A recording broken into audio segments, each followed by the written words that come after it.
This is TLV1.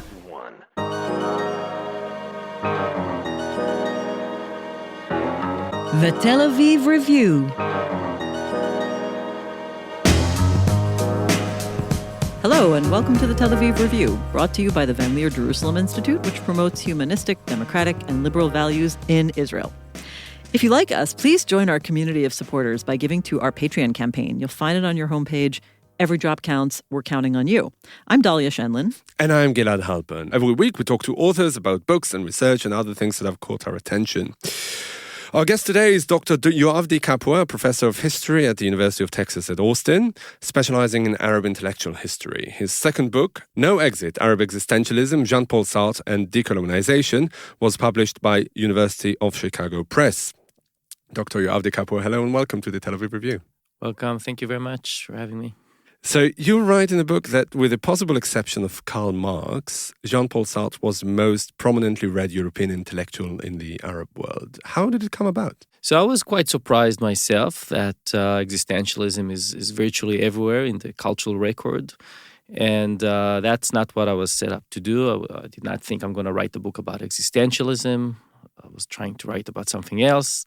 But when I read the intellectual record from the late 40s to the late 60s, which is one sort of intellectual era, it became clear that you can find it not only in sort of pure philosophy, but also in political thought, social thought, and everywhere within the cultural sphere, and that it has very specific tasks.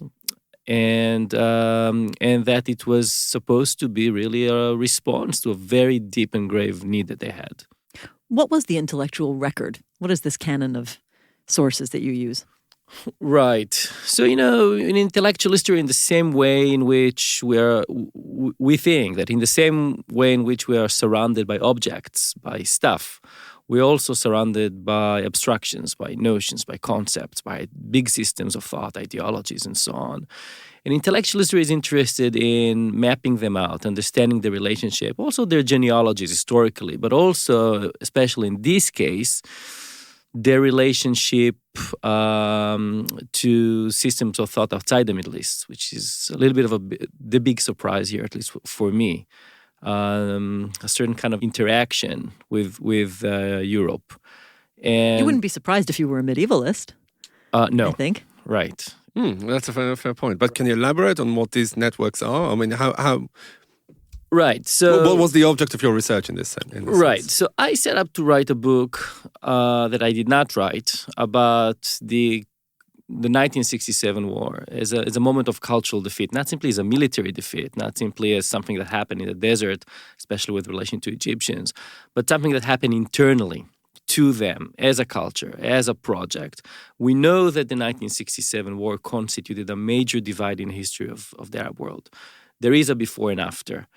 We can look at the symptoms from outside. They say, hey, it was a world that was progressive in a sense that it tried to create a state that rescues citizens from a certain kind of situation. It was a world that was supposed to be forward-looking and connected to the world. In the same way in which it wanted to destroy Israel, and we can talk about it later. I mean, it's a little bit of a paradox here, right? A forward-looking world in which you destroy one of the countries in your neighborhood. Right. It's not a project that is free of paradoxes. But citizens knew that the state is working for them, that there's an ideological structure that's supposed to undo 100 and something years of colonialism in order to bring about a new Arab man and woman, a new Arab world, a new society. And they believed in that. And who's the they? One country, just the intellectuals, regular people? We think of Nasserism and Baathism, the early Baathism at least, as a mass movement that for the first time brought people into a political sphere simply by creating a new language. A language in which they, for the first time, found some taste and some resonance for their hopes. Something that did not happen in the 20s and 30s, where it was, notables and high politics that were really removed from everyday life. Here we have a new language, not only conceptually, but actually a new language that people could resonate with, and they have the radio transistor. They could listen to it. And all of this collapsed in the late 60s. And I was very interested in this collapse, which is still with us today. the Arab world that we inherit today, an Arab world which is not constructive, an Arab world which is devoid of freedom, in which the authoritarian state really took over, not to mention Islamic fundamentalism and other phenomena. Very difficult to imagine this in the 50s and 60s. That was the least optimist age. So the promise, as it were, like Right. in one word, is that what really resonated so well with existentialism? Yes, but not simply in an abstract, in kind of in a general term, but in a very specific way in which categories, modes of thought, modes of organization helped moving from a colonial culture to an independent Arab, authentic, self-serving culture that can actually deliver the promise. So it's really in the mechanics of thought, not simply in the big category of "will save you." And that's what was interesting here, that it one at the same time was able to transform the intellectual scene internally, including hierarchies and who can speak and who cannot speak, and setting goals, but also tie it to something which is greater than the Arab world, into Europe, into third worldism, and later into third world radicalism as well. What are some of those basic concepts of existentialism, which can be a little bit elusive, right, or amorphous? What were the concepts that most appealed to the Arab intellectual community that became so popular? Because you really describe a phenomenon of how popular Sartre was. Right. So we need to say something about the need before that, because there's a profound need. It's not that Arab existentialism is minted or invented out of nowhere because it's cool. Because it's a fad. It right. wasn't just a fad. Right. It serves a deep need. And the need, and we have to think of the Arab world in the wake of colonialism. When they look at their culture and at their parents, they cannot see any sense of continuity. They see a rupture and a break. They have an inherent sense of inferiority vis-a-vis the modern world. A lot of anger, a lot of anxiety. It's unclear what to do next. It's unclear what is the purpose of Islamic culture in the contemporary world. Are we to just drop it and becoming, French, adopt French culture or European culture? So there are a lot of questions, and all of them actually come down to the issue of authenticity, being an authentic self, continuity, sovereignty, a sense that you are actually able to shape your own circumstances and your own life in the wake of colonialism. And all of this, if you find a solution, if you find a philosophical framework that can deliver that results, first of all, in orientation, in a sense of being anchored, in a sense of overcoming basically the most disturbing psychological outcomes of colonialism, which is a schizophrenic self. It's a culture, or colonized mind. I mean, I took out of it an extreme kind of embrace or analysis of the power of the individual and the individualism inherent in existentialist thinking. How do you think? Do you think that is a major factor that brought something new to the Arab intellectual leanings? Right. So in Europe, it is really a lot about the individual, right? Because that was what it meant to serve initially, different needs. But in the Arab world, the individual was not yet a stable category. It is still a collectivist society. And there's a moment of transition into the 50s. And, as I described, there is a struggle within existentialism. There are those who wanted to take into an individualist sense, whereby the sense of freedom is individual, almost liberal freedom, rights that are given to me. And there are those who thought of existentialism and specifically the category of commitment to transition, commitment to struggle, commitment to decolonization, moving the bad guys out of culture, out of society.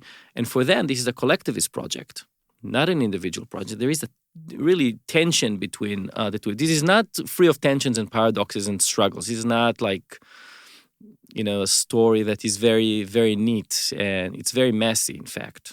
To complicate further, I'd like to stay on the European, perhaps, specificity of existentialism and the fact that it actually emerged in the wake of the Second World War and the European experience of the Second World War, that wasn't quite what the Second World War was in the Arab world for different reasons. And I'd like to ask you about the adaptation of existentialism to a Middle Eastern and Arab reality, and also how, to what extent did they actually need to go far to adapt it to a reality of perhaps incipient decolonization, or did it just lend itself naturally to that kind of thought? That's a very good question, and it's also a very political question within academia, but that's perhaps not very important. Sure, it is. No, of course it is. Yeah. No, in the sense that what I noticed is that they did not say, "Hey, let's adopt existentialism and put it to work." So I trace individuals. I want to see what people who moved to Paris, what was their experience, where did they come from, and what have they done with it. And even before they moved to Paris, before Sartre and existentialism was an engagement with Heideggerian existentialism, not very influential as a mass phenomena, but very interesting philosophically in identifying the problem of an authentic self, of a possibility of being at peace in the world, basically. I could have saved them the time. It's impossible. Yeah, right. It is a very difficult chapter. You see why we're having a crisis? Right. Yeah, it is about a crisis, and that was so part of the response to the crisis initially is that they moved to Paris and they begin to understand that existentialism is a response to a European problem. And they do. That's a response to something that happened to them, the crisis of the bourgeoisie, and of course, the crisis of World War II, the fact that the individual is lost in these big ideologies, does not shape its destiny, and the problem of hierarchy. A lot of it. And also they looked at their parents and said, who are these people? How could they live like this? So there is, of course, it's a major cultural moment in Europe. But for them, it's also a moment of freedom that has a lot of promise for Arab individuals. And it boils down to one thing. The person who went there initially, Suhail Idris, is a literary critic from Beirut. He goes to Paris, and what he's being really influenced by is Sartre's magazine, L'Étape Moderne, which does something that nobody else did. On the one hand, this is a literary, cultural magazine, but also it's an activist one. And it brings together the political and the cultural in a way that was unprecedented. And forget about the philosophy of existentialism, it has nothing to do with that. This was a powerful moment. Okay, this is beautiful because that was going to be my next question. To what extent is it really the fact? I mean, existentialism reached prominence thanks to the fact that it had this poster boy, Jean-Paul Sartre, this public intellectual whose positions are well known and were very contrarian in Europe at the time, and something that people from across the Mediterranean or wherever they were could actually look up to. And it wasn't that difficult. It wasn't just ideas. It was also a personality they could rally behind. Right. But, initially it was not about Sartre himself. During the 50s, most of the 50s, Sartre does not feature as a major person necessarily. It's actually about the categories of thought and what they're doing, especially his notion of commitment. And that allowed young people to oust the established intellectuals who they associated with a bygone era that they want to move away from. So it's exactly at the cultural and the political. It's what Sartre did rather than who he was. He does become, of course, later on a major figure in the late 50s and early 60s that they want to bring also. They want to have actually a relationship, not simply to translate and think about, but want Sartre to rethink what he's doing politically through the Arab socialist experience. Right, because it seems like there's one chapter where you analyze, I think in a very delightful way, how readers grabbed onto his thinking, but really wanted to know what is to be done. How can we use this for our revolutionary cause? And I think of that, when I think of that question, of course I get to Frantz Fanon. And so I think I want to ask you, to what extent were these two thinkers complementary halves of a holistic approach to how do we rebuild our societies and decolonize?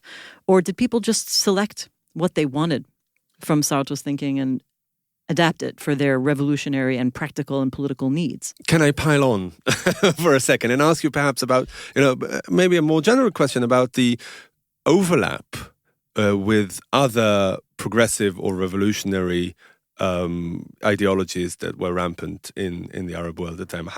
What was really the place of existentialism and Sartre in that? Okay, but don't forget my question. Right. So both these questions move us to the 60s. They're not part of the 50s. In the 50s, this is still very basic. But in the 60s, we have 15 minutes to go through 3 decades. So right. But in the 60s, both of you refer to a new era in which we're no longer only in the work that needs to be done in the Middle East, but the understanding that the revolution in the Middle East is part of a global offensive of the South against enemies that now needs to be theorized.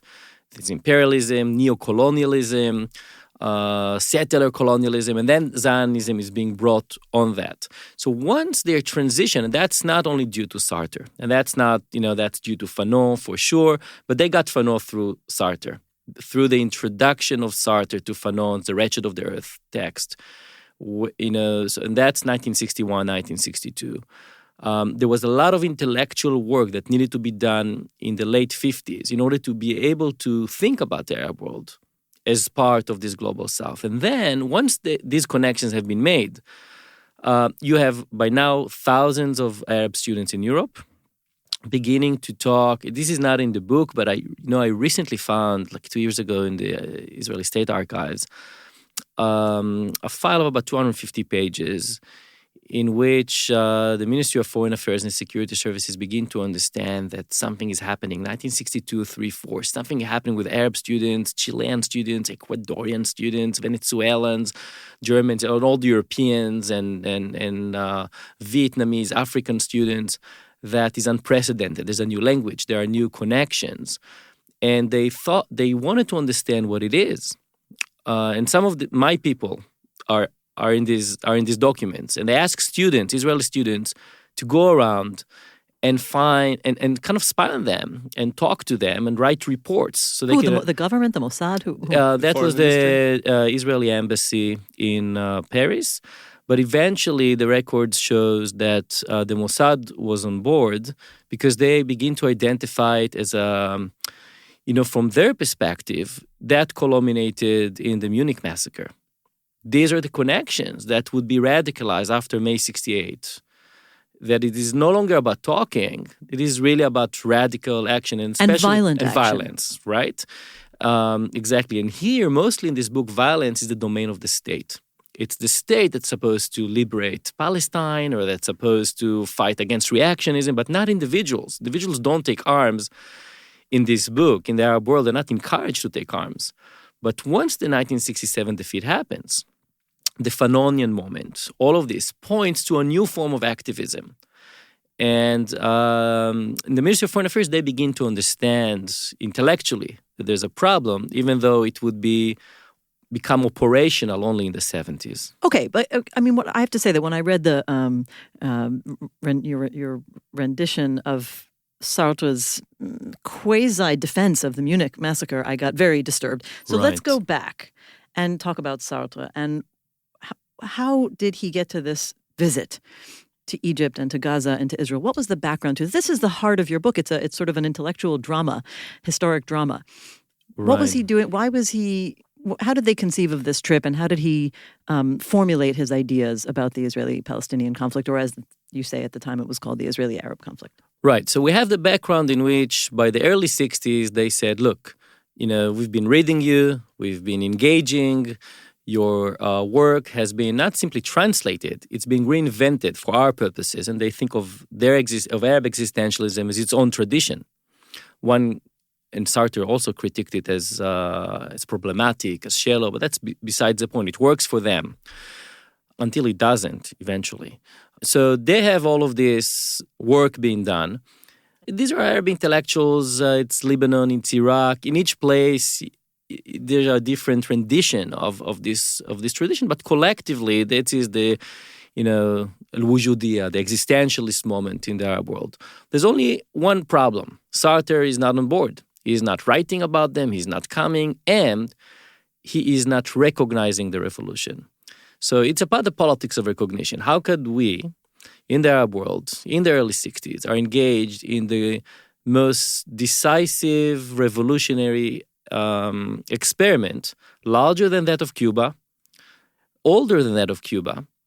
And Sartre goes to Cuba, writes a nice book about Castro and Che Guevara, but not one about us. Can he come here? Can he see the socialist experiment? Can he see what we do with workers, with peasants, and so on? And can he see that this is a revolutionary model in the third world, much more promising, just as the one in China, much more promising than what exists in Europe at the time? Because really, nothing exists in Europe between 1962, the end of the Algerian War, and 1968, the students' revolt. So they thought, hey, we have something to offer to you. And European intellectuals begin to think that, well, actually, this is true.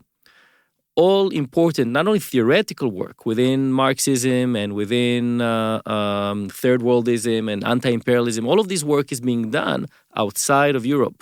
So they begin intellectual tourism. You know, they go to China, they take the cause of Vietnam, they take the cause of Congo, and of course the cause of Algeria, as in Sartre. They take other causes. And even if you think about the work of Fanon, it's all being done in the context of something which is exterior to the metropolitan, to Paris itself, London, and other places. So now they want recognition. So they begin to see if Sartre would be willing to come. And he's refusing to come initially because he looks at Gamal Abdel Nasser and he says, look, you know, this is an authoritarian ruler. He met intellectuals that have been exiled. I'm not going to go visit there.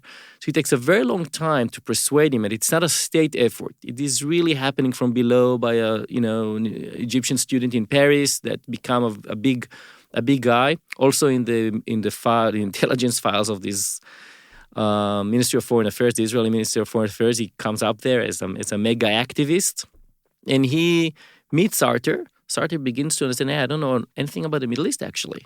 I've been everywhere, but I haven't been in the Middle East. So he begins to study with him really for a long year, the Middle East. And then they begin to push it to the next level. They said, look, it's not only a revolution, there's also another problem, the problem of Palestine. We want you. You said something about everywhere. You have something to say about Algeria, about Vietnam, about Congo, about Cuba, about Brazil, in Latam Modern. Every week, every month, there is something about these struggles. Can you come up with an ethical statement about Palestine? And that's a formidable philosophical challenge that Sartre it's unclear to him whether he can deliver this. But that's the background for this whole visit. It's not simply to give a political statement. I support you. This is very nice what you're doing. I hope the Zionists can behave better. This is not about that. This goes to the philosophical configuration of otherness, of who is more victim, the Palestinians or the Zionists. The Zionists who survived the Holocaust, or the Palestinians who were kicked out of Palestine by the Zionists. I was thinking when reading that it didn't really come out of nowhere. I mean, Sartre was famous for his book Anti-Semite and Jew, I think it's called in English, right in the immediate aftermath of the Second World War. 1946. Yeah, I mean, did his very clear position on anti-Semitism and the Jewish experience did not shape the view that Arab intellectuals took on him, on his philosophy? You know, I did not put in the book. There's another work that deals only with the Arab reception of this book. That's the only book that they have not translated. It was translated about 2.5-3 years ago, very badly, by someone who actually doesn't have the proper background to do this, with a 100-page introduction that is itself anti-Semitic. Even though many of the Arab intellectuals that you follow in the book, or some of them at least, make it a big point to learn about the distinction between Jews and Zionists and Israel, and you write about that. So why weren't they able to take that to a deeper level? Well, let's kind of reverse a little bit and say that the book that Sartre put together about anti-Semitism is actually about something much more than anti-Semitism. It's about otherness. It's a theorization of otherness. How can one becomes an other? And it's a relational. It's almost like it's a relation. You don't just become another by someone operating on you. You actually have, in a way, a kind of investment, negative investment in it. And when African intellectuals read that, they said, hey, this is also what happens in colonialism. This is what happens in slavery. This is what happens with racism. And they used this notion of otherness. It was developed to explain anti-Semitism in order to explain slavery, in order to explain racism, in order to explain the colonial subject. How one becomes a self-hating African, a self-hating... So they should have read it. Yeah. Or self-hating Arab. Someone who is really hates his culture because he's unable to become European, or unable to become someone else. That is that's what they took, this notion of otherness. The provenance of this notion is this text about anti-Semitism. This connection is very painful for them. Now, there is a group of intellectuals which I follow, a minority, that decided to push forward with the struggle against anti-Semitism. And at this point, this is before the 70s. In the 60s, Arab anti-Semitism is not as prominent as what happened since the 70s. And what they do, these intellectuals, they offer a split. They say, look, we are anti-Zionist. This is the theorization of Zionism. It's a settler colonial movement. We can think about it within neocolonialism, within imperialism. These are the way to think about it. And this is what they've done to us to create this form of otherness, especially relevant to Palestine.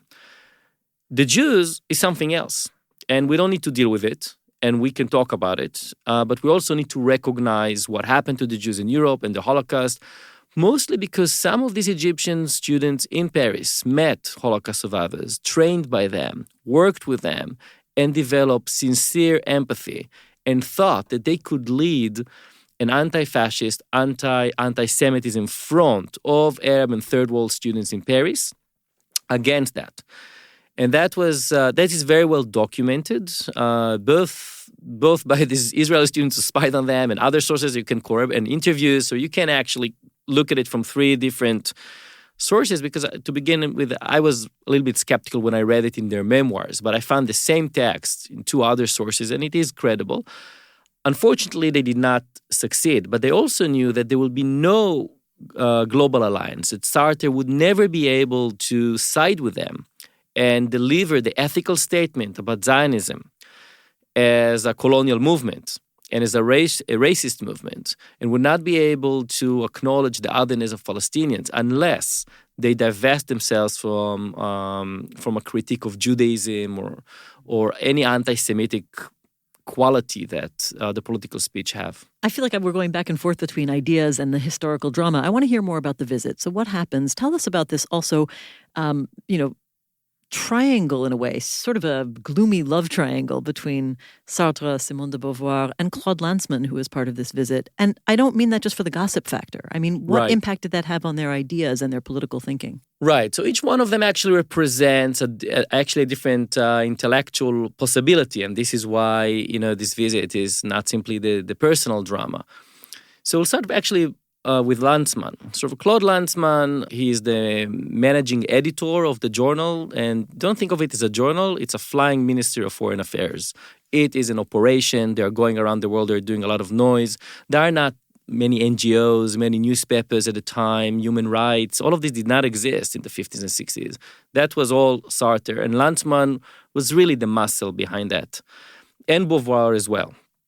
And Lanzmann reads anti-Semite and Jew. He tells in his memoir and also in an interview, he told me, and that he begins to understand his own otherness. And for him, the solution to what happened to the Jews in the Holocaust is Zionism.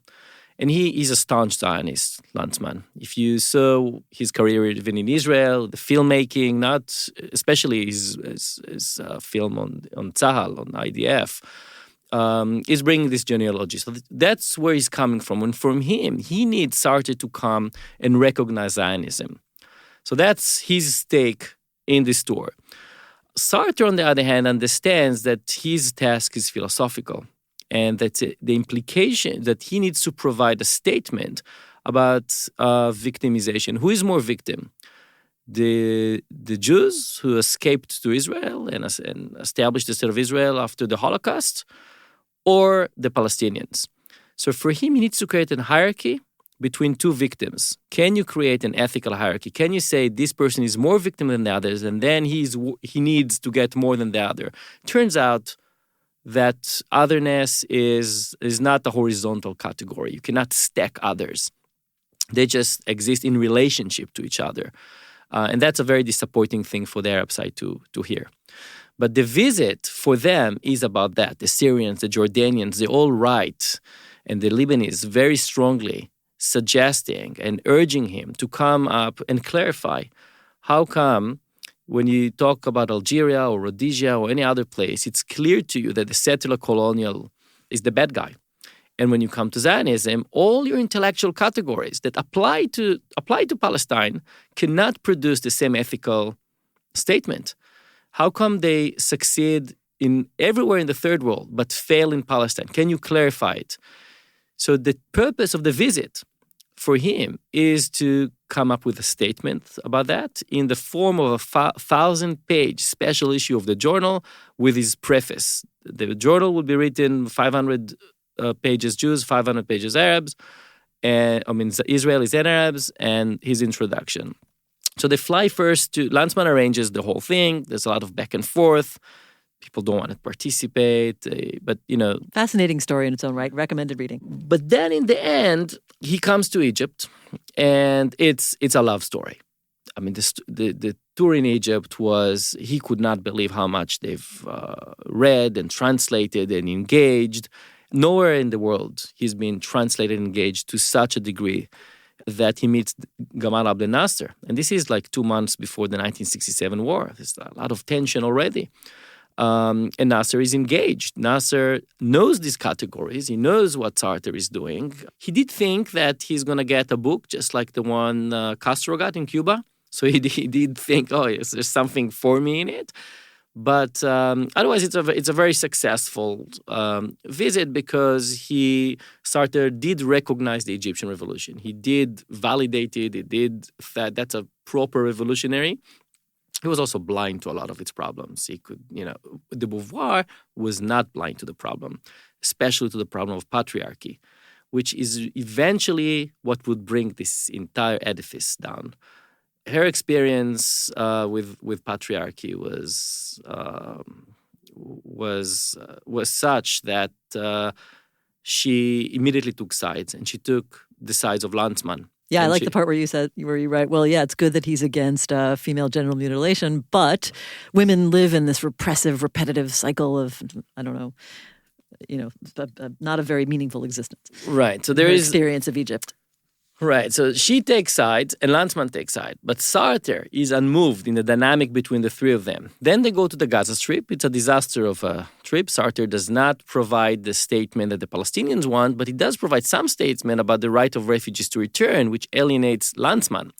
Lanzmann also saw that he is really moved by the meeting with Palestinian kids in refugee camps and the conditions there. And that he takes a picture with them with the Palestinian flag, and he asks the journalists to expose the films. He doesn't want any of that. Lanzmann asked them. Yeah, Lanzmann asked them, and then they go to Israel.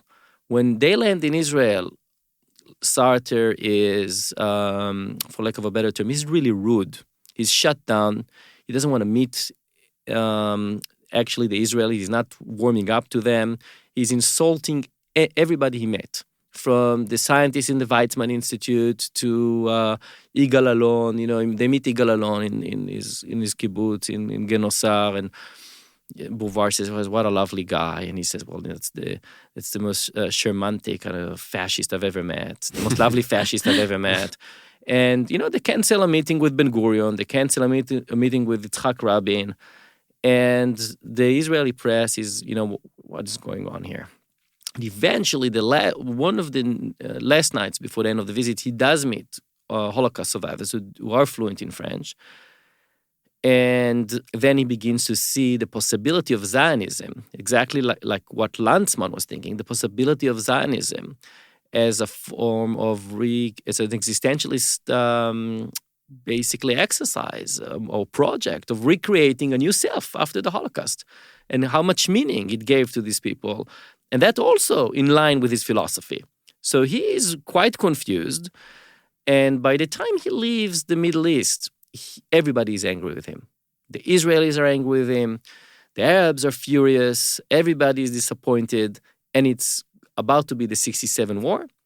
And his special issue is supposed to be coming out. Lanzmann actually left the visit before because he thought that Sartre already took sides. So he's breaking down the party and saying, "Look, you guys go together. I'm done with you." So Lanzmann left because he thought Sartre was going too much towards the Arab side. But in the end, Sartre is remembered in the Arab world as the one who eventually supported Zionists and maybe was a closet Zionist all along. And Edward Said said that he was always a Zionist. Which is it? He wasn't. For the Arabs, this is a big trauma. So, the actual story of what Sartre's engagement in the Arab world has been distorted because it's a traumatic story. The difference between the Israelis and the Arabs is very simple. The Arabs did not construct their project of liberation and self-creation on Sartre. The Arab did construct their project on Sartre. The Israelis did not. So the Israeli disappointment, for them, it's a PR thing. He's going to side with us, one more point. He's not, whatever.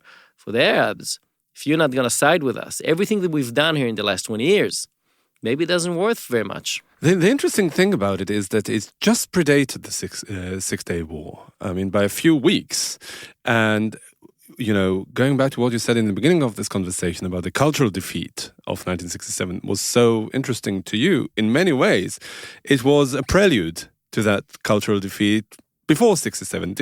Do you see it as like having preliminary symptoms of the very same like problem? an intellectual and then a military collapse? Yeah. Right. I realized when I saw that existentialism is everywhere that maybe it's a stable category, a small platform that can allow us, because it's kind of everywhere, that can allow us to understand something about the quality of the field. I did not write this book. I'm writing it now. It's a different book. But it allows us to say something, to understand what was collapse and give it a name. And that's the Arab Revolutionary Project. It's not simply a political project. It's the effort to create a new Arab man and woman, a new subject, to move away from colonialism, but to create an Arab world which is in harmony with the modern world, with the contemporary world, and that is successful in that. And losing that is painful. What would have happened if Sartre hadn't had this fall from grace in the Arab world? Do you think there would have been a deeper and more abiding impact of his ideas throughout the Arab world? Or would you say, well, there were other political and sociological forces at play. He wasn't the only one. No, but it was inevitable, wasn't it? I think it was inevitable. In the end of the day, the fall from grace. I don't think that Sartre is the most important, and existentialism is the most important thing. I engage it because it allows us to see a lot of things, not because in and of itself it has a major. It's everywhere, but it's not like Sartre's relationship with them would have continued the revolutionary tradition.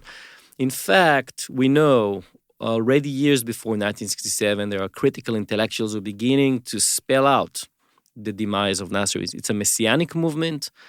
It's really about rebirth. It's almost Christian in its theological urge to create out of this trauma a new Arab man and woman. It has all the properties. It's a political theology. It's a politics of salvation. And when these politics collapse, Sartre or no Sartre, doesn't matter. When these politics collapse, you begin to get the debris. One of the things you get is the counter-movement of Islamic fundamentalism, which is in itself a mirror project of Nasserism. It's also about the born-again Muslim. It's also about overcoming trauma and recreating, and it would eventually bring us all the way to ISIS. Good we asked, because now we know a lot more. Now we have a lot more insight into what's happening today. Exactly. All right. Dr. Yoav Di Capua, Thank you author very much. of No Exit, Arab Existentialism, Paul Sartre and Decolonization. Thank you very much for coming on the show today. Thanks. And also big thanks to Gizem Ozdemir, our sound engineer, and to Itai Shelem and Georgia Foscarini, our producers, as well as the Van Leer Institute for their generous support. And now we've got a request. Many or most of you listen to us on the Apple Podcasts app, and we would like to ask you to please consider writing us a review. Also, you can support us by going to our website, that's tlv1.fm/Tel Aviv Review, and subscribing onto our Patreon campaign. Every little helps. Check out our archive. It has more than 500 interviews. And if you like what we do here, you can also like us on Facebook. Our page is called the Tel Aviv Review Podcast Ideas from Israel. And don't forget to follow Dalia and me on Twitter. Join us again next week for another edition of the Tel Aviv Review. And until then, from the two of us, goodbye.